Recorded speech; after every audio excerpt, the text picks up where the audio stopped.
Hello అండి. ఈరోజు నేను చింత చిగురు పచ్చడి చేయాలనుకున్నాను. ఎలా చేయాలో చూద్దాం రండి. ముందు నూనె వేసి బాండలు పెట్టి ఎండుమిరపకాయలు బాగా ద్వారగా వేయించుకోవాలండి. వేయించుకున్న తర్వాత పక్కన పెట్టుకొని మనం వాష్ చేసి పెట్టుకున్న చింత చిగురును నూనెలో వేసి వేయించుకోవాలండి.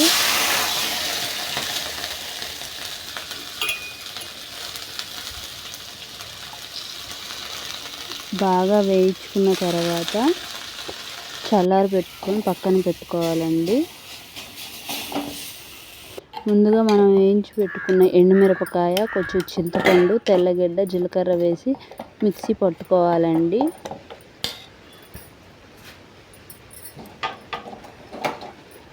మిక్సీ పట్టుకున్న దానిలో కొంచెం చింత చిగురు కూడా వేసి మిక్సీ పట్టుకోవాలండి. కొంచెం తిక్కుగా వస్తుంది. తిక్కుగా వచ్చేటప్పుడు మనం కొంచెం వాటర్ వేసుకుంటూ మిక్సీ పట్టుకోవాలండి.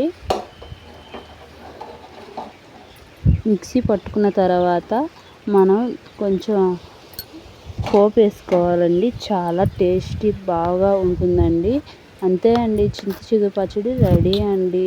కొంచెం నెయ్యి వేసుకొని వేడివేడి అన్నంలో తింటే చాలా బాగుంటుంది. ఒకసారి ట్రై చేసి చూడండి. బాయ్.